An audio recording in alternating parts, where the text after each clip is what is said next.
wabarakatuh. Kawan-kawan yang dikasihi Allah, hari ini saya, Nurul Fatihah Hanan, nak tanya satu soalan yang mudah. Siapa pernah ambil nasi banyak-banyak, lepas tu tinggal sikit je? Tak apa, nasi tu tak marah.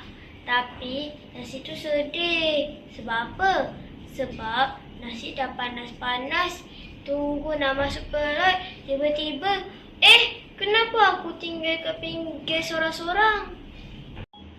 Kawan-kawan, di bulan Ramadan, kita belajar menahan lapar, bukan belajar membazir.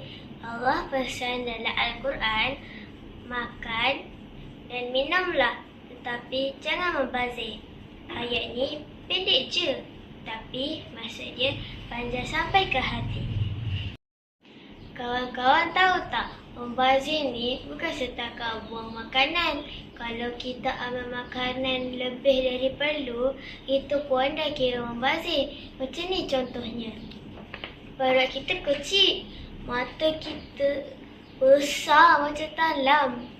Nampak ayam goreng? Nak. Nampak nugget? Nak. Nampak sosis? Nak.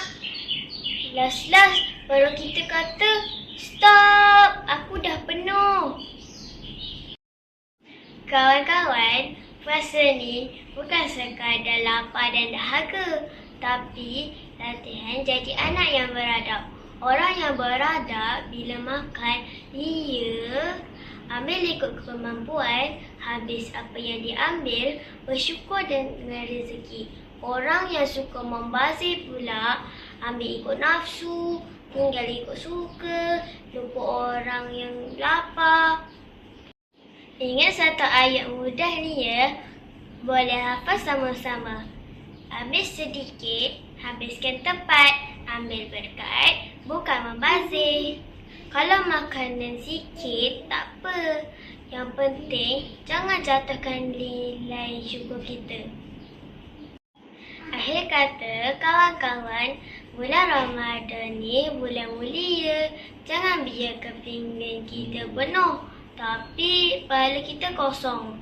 Jom sama-sama janji.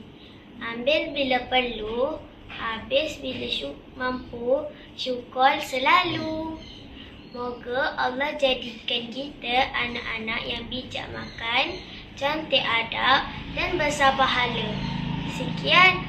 Assalamualaikum warahmatullahi wabarakatuh.